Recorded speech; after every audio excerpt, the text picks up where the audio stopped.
A resposta padrão para o como são os médios humanos tende a ser o inexistente.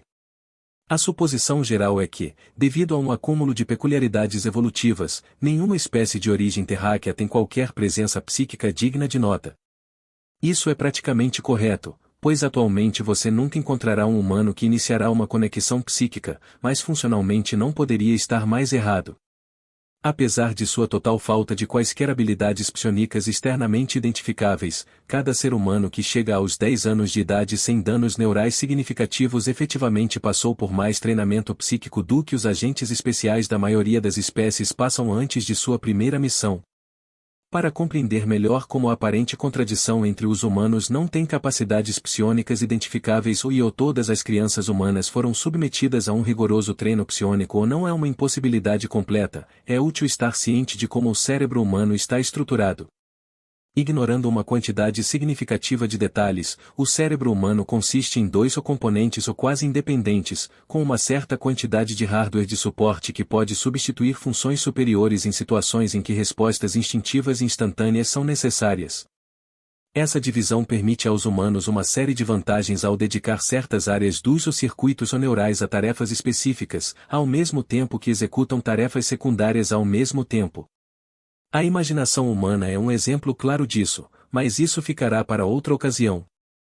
O que a humanidade como um todo não tinha consciência até muito recentemente é que ambos os componentes principais são independentemente ativos psionicamente.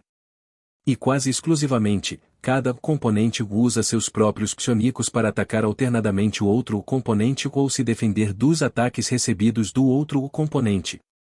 Para um ser humano, estes ataques raramente são reconhecidos. Os poucos casos em que tais ataques são percebidos são frequentemente descartados como o chamado do vazio, um fenômeno bastante bem documentado na psicologia humana.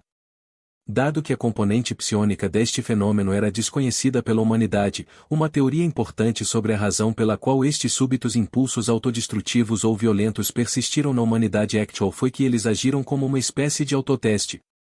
Uma forma de qualquer indivíduo verificar automaticamente o que ainda estava no controle de suas ações, ao mesmo tempo que marcava a qualquer um que não fosse um parasocial, tornando assim indivíduos excessivamente impulsivos menos propensos a procriar.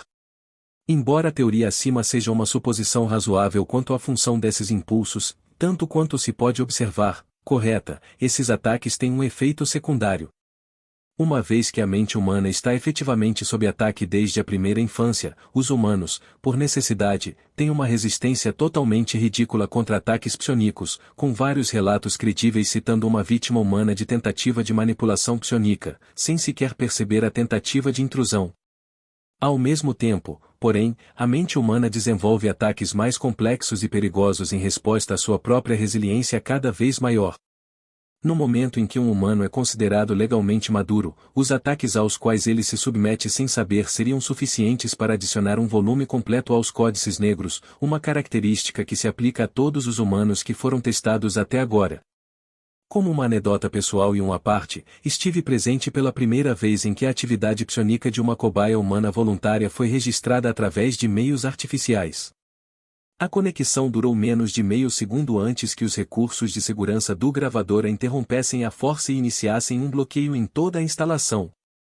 Enquanto isso, a cobaia relatou que sentiu apenas uma breve cócega na nuca ou antes dos alarmes dispararem, causando sofrimento significativo. Felizmente, os procedimentos de bloqueio das instalações não envolveram qualquer tipo de autodestruição, ou eu provavelmente não estaria aqui hoje. Além disso, o sujeito em questão aceitou bem a situação caótica, considerando todas as coisas. Como mencionado anteriormente, o layout neural humano também possui algum hardware de suporte próximo ao ponto onde a coluna vertebral se conecta ao cérebro. Esta seção do cérebro também tem um papel neste sistema notável, na medida em que controla rigidamente a atividade psíquica para não alcançá-la. Dada a natureza cada vez maior dos ataques, este aspecto também é treinado em grau excessivo, mas apenas numa única direção, para dentro. Isso explica em grande parte por que um humano pode andar sem proteção sem fazer com que todos os seres com um pingo de receptividade psionica sofram imediatamente um colapso neurológico total, mas isso vem com uma grande ressalva. A proteção oferecida pelo hardware de suporte é, em um ser humano adulto saudável, de tal magnitude que um psionico típico do estilo Overmindo se esforçaria imensamente para tentar romper, se fosse direcionado para fora. Em vez disso, um ser humano mal tem meios de impedir a intrusão, mas, a não ser que termine a ligação de forma traumática, não há praticamente nenhuma maneira de escapar da paisagem psiônica de uma mente humana, uma vez estabelecida uma ligação.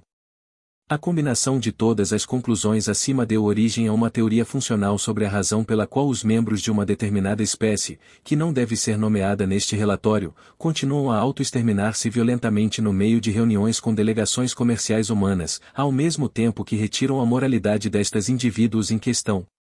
A espécie em questão está sob investigação por manipulação psionica ilegal há algum tempo, após uma série de acordos comerciais de alto perfil que foram considerados excessivamente favoráveis às espécies mencionadas. Embora a investigação ainda esteja em curso, os acontecimentos na estação Excelsis, especificamente, o caso em que uma delegação comercial inteira tentou repentinamente atacar os guardas armados presentes na sala de negociações e foi sumariamente encerrado em legítima defesa, sugerem que nas suas tentativas para manipular a delegação humana, estabeleceram um vínculo.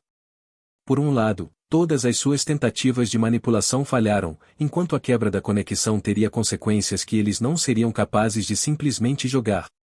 Por outro lado, um dos delegados humanos relatou ter tido um momento de chamado do vazio ou quando, num momento de distração, olhou para um dos guardas. De acordo com o relatório do delegado em questão, eles só se perguntaram brevemente se conseguiriam arrancar a arma do guarda antes de levarem um tiro, mas descartaram essa noção como apenas uma daquelas coisas ridículas que sua mente surge quando você está entediado. À parte, o delegado em questão tinha um papel de apoio que muitas vezes envolvia a espera de instruções, e observou que por vezes se entretinham com cenários improváveis. A minha teoria actual é que, além da tentativa de ligação para fins de manipulação psiônica, os membros do grupo também mantiveram uma ligação local com os seus co-conspiradores.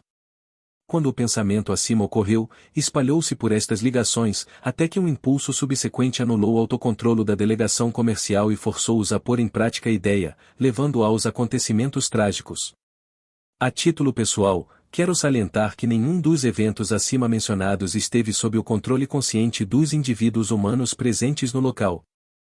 Primeiro, os humanos não têm consciência nem controlo sobre o ataque implacável a que se sujeitam, e o seu estado natural já impede que outros sejam afetados desnecessariamente. Em segundo lugar, como foi demonstrado involuntariamente, as únicas capacidades psiônicas comuns à humanidade são exclusivamente reacionárias, eles não podem alcançá-lo, mas podem irão destruir completamente qualquer um que seja tolo o suficiente para tentar se intrometer no santuário do eu. Concluindo, não tenho nenhuma razão para acreditar nas acusações levantadas contra a delegação humana neste caso, e recomendo a inspeção dos membros da delegação humana em busca de evidências de intrusão observáveis externamente. Apenas certifique-se de não ir muito fundo. Professor Zibtal, perito no processo judicial após a tragédia de Excelsis.